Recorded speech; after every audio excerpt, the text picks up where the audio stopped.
scream so loud and I fell, and the ladies were trying to hold me. I felt free after that. My name is Jocelyn Milliman, and this is my testimony.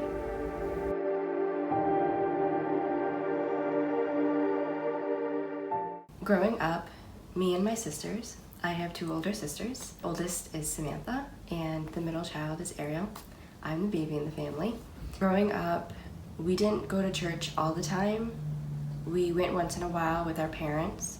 We were raised Catholic. We went to church mainly during Christmas or Easter.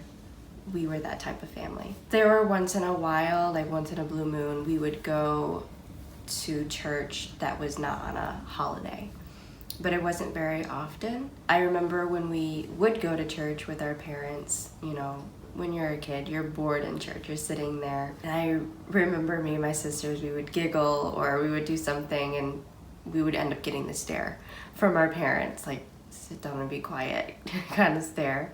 Both my parents were believers. They did believe in God. They still do.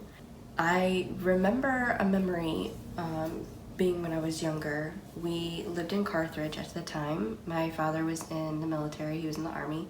So we lived on base. And I spent a lot of my time in my parents' room. Whenever my dad was away, I ended up being in the room with my mom most of the time because I was always scared to sleep by myself. But I remember there was a day I was in my parents' room.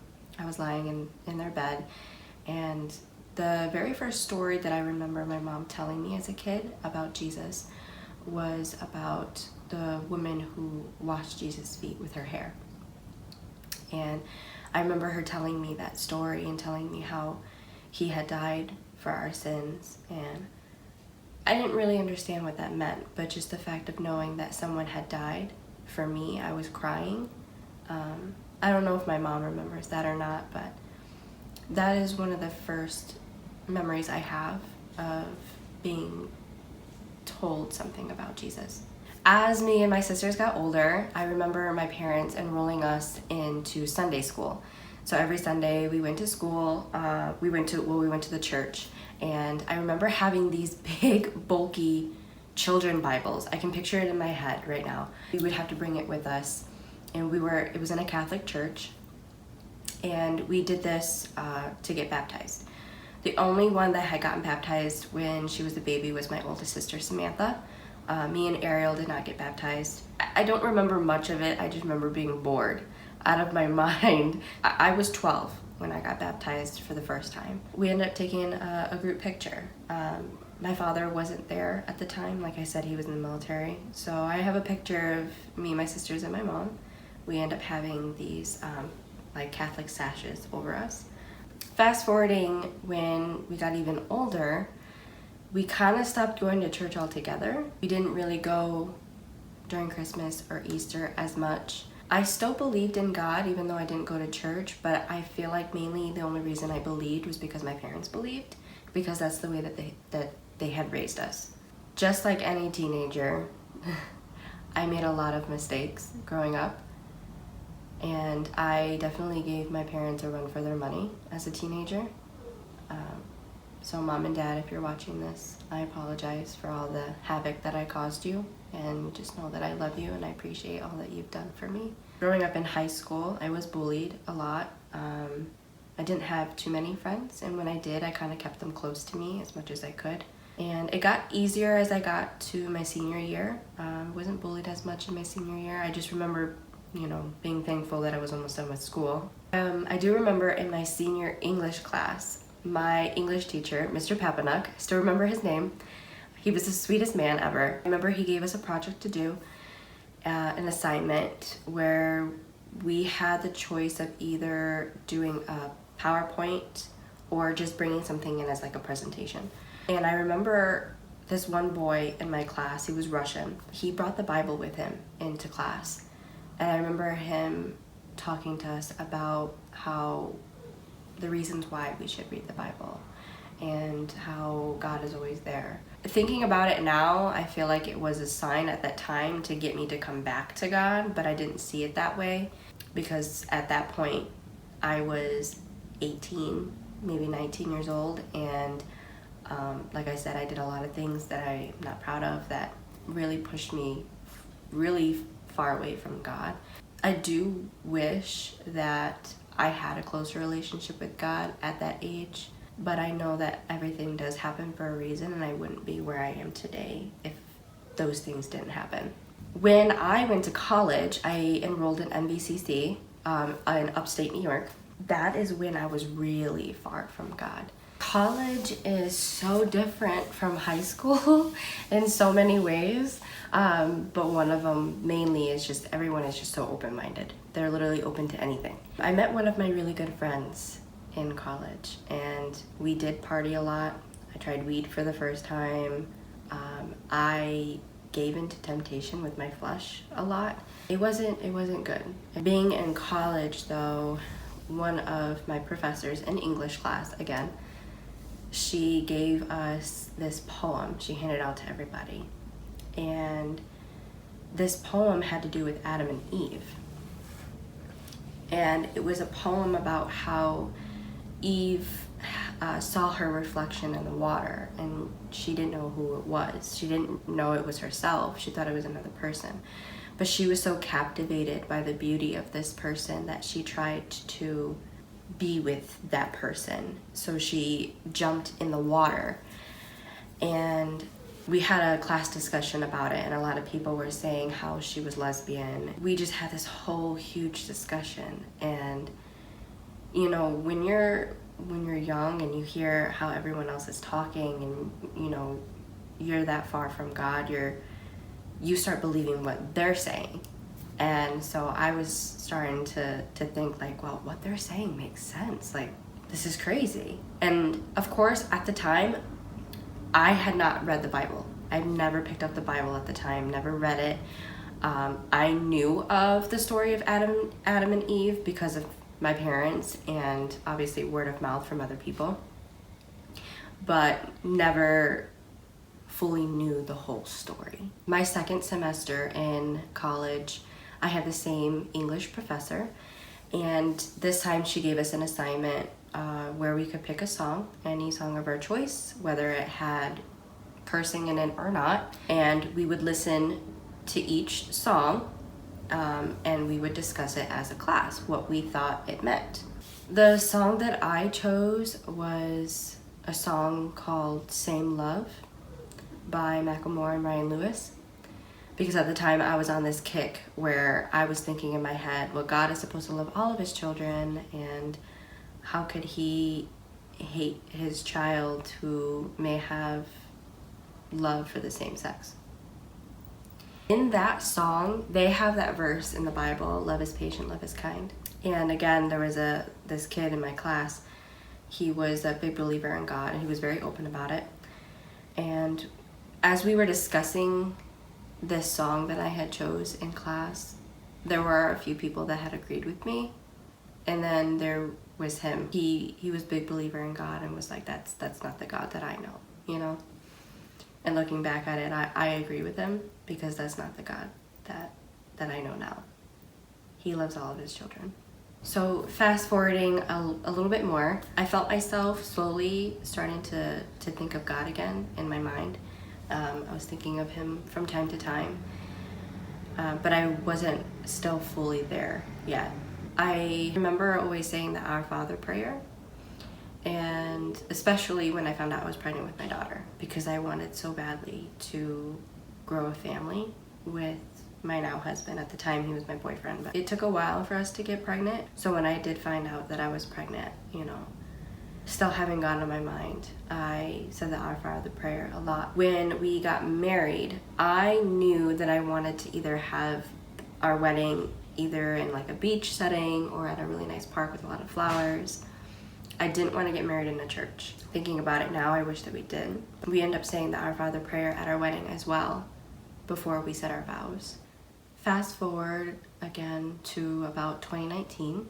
This is when I experienced something with God for the first time. I was driving to work. I worked at a daycare at the time, and I was able to bring my daughter with me. So I had her in the back. This is all taken place when we lived in New York, because I'm a New York gal. I am from New York. We've only been living here in Florida for a couple years. I was driving to work. The radio station that I normally listened to at the time, it was Big Frog 104. I listened to that station every single day. I loved it. It wasn't working. It was very staticky. So I was just, scrolling through the channels trying to find something. And I came across a station called K-Love. I wish that I could remember what song was playing. I don't know what it was, but it was almost like a switch. Something in me just turned on. And I just burst into tears driving to work. And I look up at the sky and I'm just apologizing to God and telling him how sorry I was that I allowed myself to fall so far from him. And from that day, I slowly, every day, tried my best to come closer to him. I'm still learning today, but I was still doing things that wasn't right with God, and I wasn't fully there. I remember asking my mom, because I just had this thought in my mind, maybe I should start reading the Bible. Maybe reading it would bring me a little closer to him. So I remember this Bible that my mom had since I was a kid. She's had it since she was a kid, I'm pretty sure. I still have it. This is my mom's original Bible. It even has her name on it. This is her maiden name. And it's fallen apart. Like, the pages come out. This is the new international version of the Bible. And it even has my name, my dad's name, my sister's name. I remember asking her for it. She gave it to me. Thanks, Mom. And I started reading it. Didn't understand any of it. Going through, what is thee, what is them, what is thou, what is this? I started reading the Bible almost 3 years now. I learned something new from it every day. 2020 now, it was around the time when everyone was able to go back to work. I wanted to start going to church again. Where we lived in Oneida, New York, we did have a church that was on the corner that was right down the road from where we lived. So I remember walking there a couple times. I didn't do that very often.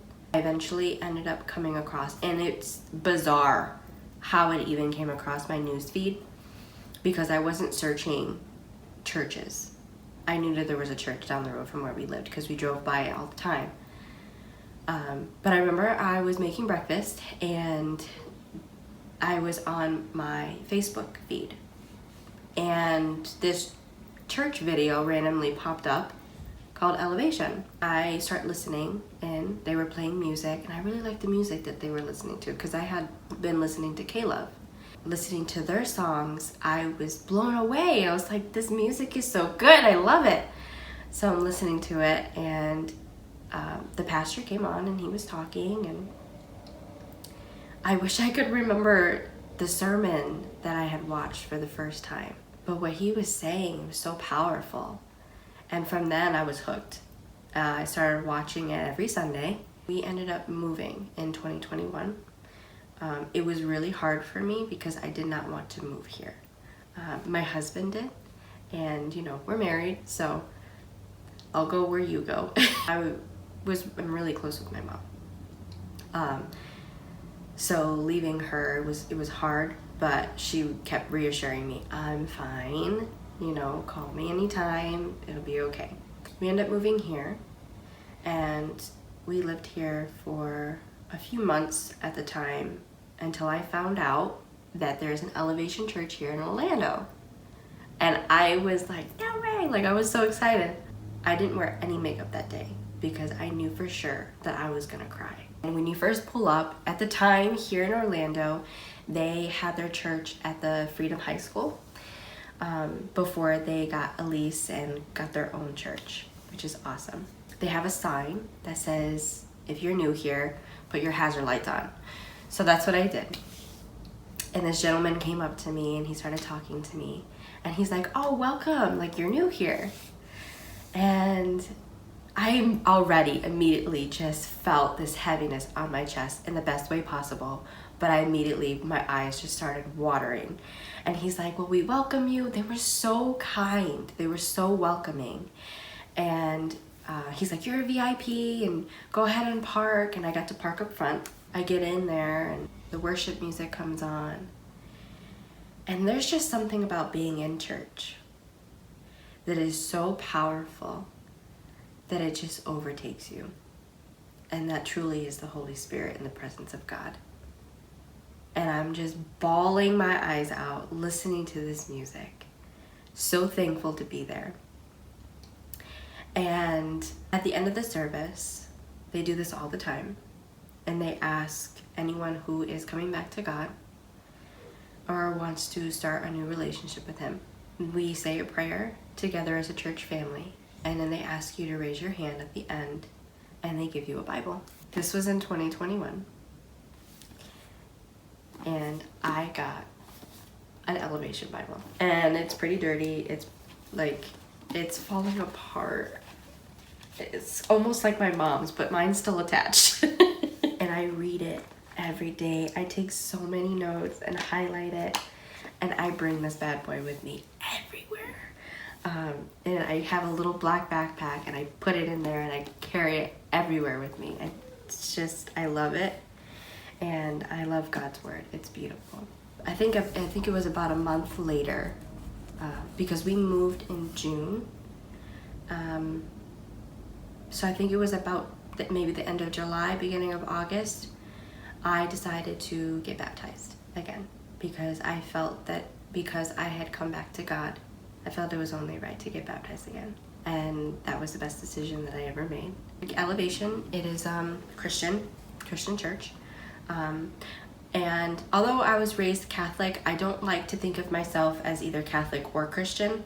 I just think of myself as a child of God. As long as I have a relationship with him, that's all that matters to me. I don't think of religion. God has really been there for me. Really, truly, truly been there for me. Some of the stuff that I'm going to talk about is a little hard, but this is my testimony. And what God has done for me, I know that he can do for you too. Following Jesus, I make it a lot more complicated than it needs to be. It's the simplest thing. Just love him and worship him and follow him. But I make it more complicated than it needs to be sometimes. At the end of April, beginning of May, my depression kicked in like 10 times worse. Depression does run in my family. My mom has it. My sisters have it. I did not want to be put on medication because I saw what it did to my mom.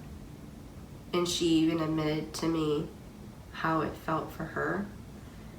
And I didn't want that. I'm very closed off. I'm the type of person that will keep things in and keep it to myself because I feel that I can just deal with it on my own. And I don't want to be a burden to anybody else. I'm trying to learn slowly that it is good to ask for help and it's okay to ask for help. For the most part, I keep everything to myself. It had gotten really bad the beginning of May. The mental state that I was in, I was drowning. I kept worshiping and praising God. I kept praying to him. I kept talking to him. I started having thoughts of self-harm. It had gotten so bad to the point that I started doubting God and asking, are you even real? Are you even there? Do you care about me? I didn't know what else to do. I didn't know who to go to. I didn't even go to my husband about it until my last resort. I tried so hard to keep it together, especially for my daughter, because I knew that she needs her mom. I just felt that the enemy was attacking me so much. Just kept having these thoughts in my head over and over again. And there was a day, one of my friends I had graduated with in cosmetology school. She had a client at her house, and she invited me to assist her. So I went over, and she is also a believer in God. She is starting her own ministry with her fiance, which is amazing. And her friend that she was doing hair on is actually a pastor's daughter. So I thought it was a perfect time to talk to her about what I should do. And I told her how I kept having the enemy's name in my head.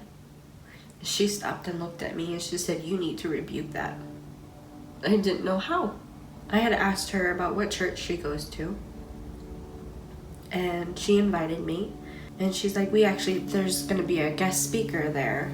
She also sings as well. And she told me that I started at 10:30, but she accidentally told me the wrong time. So I actually ended up being there for 2 services. It was a long day.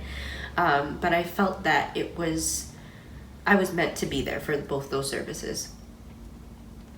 And I've never in my life have been so scared to go to church. I remember being in the car driving there, and I prayed to God and asked him, please give me the courage to ask someone to pray for me. I got there, I parked the car, went in, told them I was new, so they were very, very nice and very sweet and opening. And the church is called Heaven on Earth here in Kissimmee. It was on Mother's Day, May 14th. And I'm just crying the whole time of service.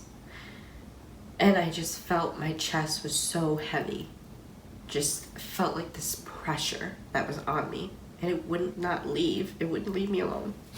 Listening to the sermon, she was talking about Moses' mother. And how to save her child. She put Moses in a basket and sent him down the stream.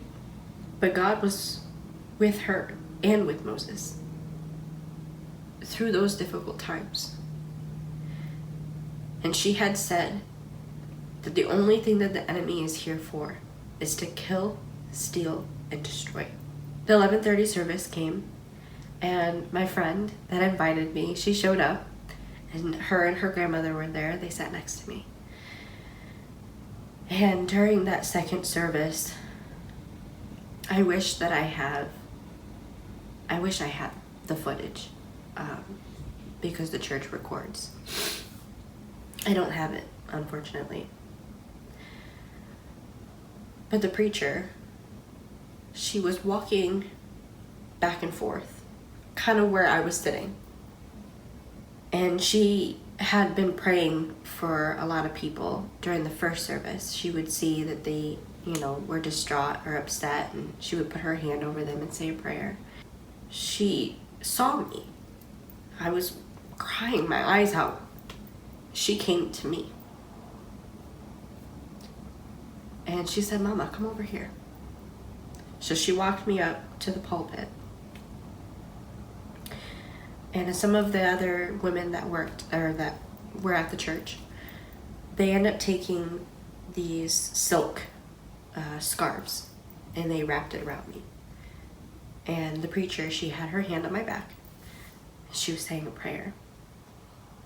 And I'm bawling my eyes out, crying.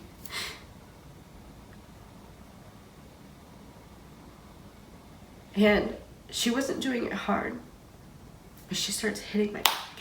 She's just hitting my back. She's saying a prayer. She starts speaking in tongues. And I just scream so loud. And I fell, and the ladies were trying to hold me. And I felt free after that. I felt so free. After that, I told myself, I need to make a testimony. So that's why I'm here. Because God has been so good to me. And His love has showered me so much. I cannot deny. There's been so many things that have happened in my life. I cannot deny that there isn't a God. There is. And he loves every single one of us.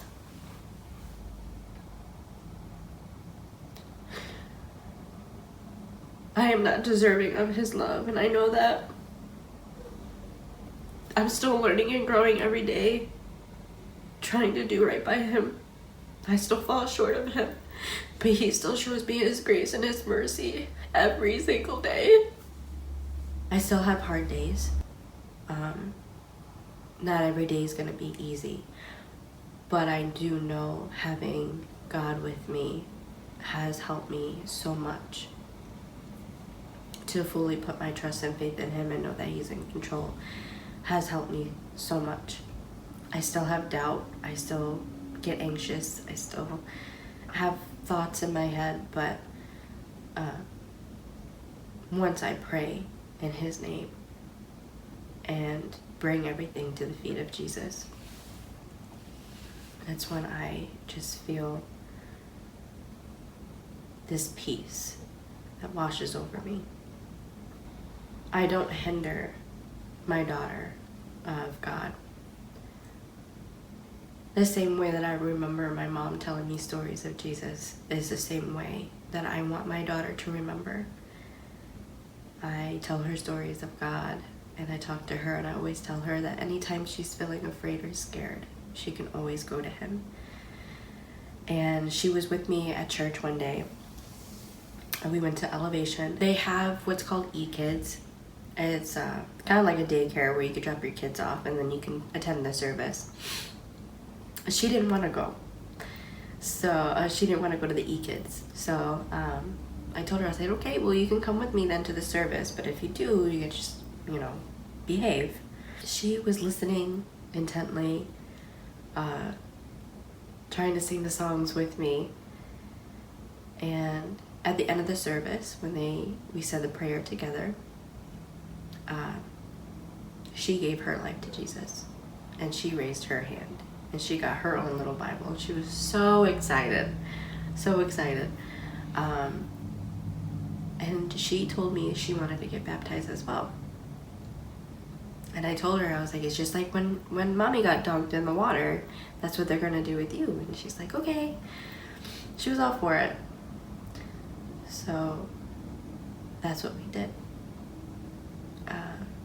My 7-year-old daughter made a decision to get baptized and give her life to Jesus. And that is the proudest moment as a parent.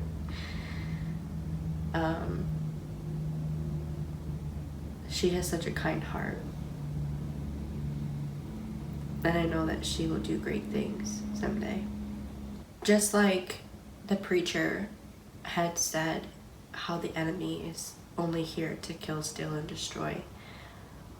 I ended up the next day listening to the Mother's Day service at Elevation. I ended up watching it online. Pastor Holly, Stephen Furtick's wife, she ended up preaching, and she said the exact same thing. And I was taking her Bible study called Essentials, and in there they give you more to read, and one of them that I was reading, it said, the enemy is only here to kill, steal, and destroy. And I felt like that was God telling me to lean on him, to keep casting all of my worries to him. When I am weary, he will give me rest, and not to worry. God has spoken to me in so many ways. He mainly speaks through his word. And I learned through that Bible study Essentials that if it goes against God's word, it's not from him. I try my best to stay in his word as much as possible. I've been reading Ephesians a lot. God has just been so good in my life. And I know just as much as he's done for me, He can do for you. All you have to do is believe and trust in Him and love Him with all of your heart, all of your soul, and all of your mind. And love your neighbor as yourself. That's all God wants us to do, is love one another and be in community with one another. It's not that hard to be kind to someone. As easily as you can be mean to someone, you can be kind to someone. I'm still learning and growing from Him every single day. He is our good shepherd, and He will lead you down the right path. He will never steer you wrong. There was a day that I was praying to God. I clearly remember hearing Isaiah 54. And I was just like, Isaiah 54. I ran to my Bible. I opened it. Isaiah 54, verse 4. Do not be afraid. You will not be put to shame. Do not fear disgrace. You will not be humiliated. Down to verse 5. For your Maker is your husband. The Lord Almighty is His name. The Holy One of Israel is your Redeemer. He is called the God of all the earth. The Lord will call you back as if you were a wife deserted and distressed in spirit. Down to verse 10. Though the mountains be shaken and the hills be removed, yet my unfailing love for you will not be shaken. I don't know who's going to be watching this, even if it only reaches one person. I hope at least that one person will be saved. I thank you for being here and for watching my testimony. And I pray and hope that this touches your heart and encourages you to give Jesus a chance and accept Him in your heart. I thank you so much for watching, and I hope you guys have a wonderful and blessed day.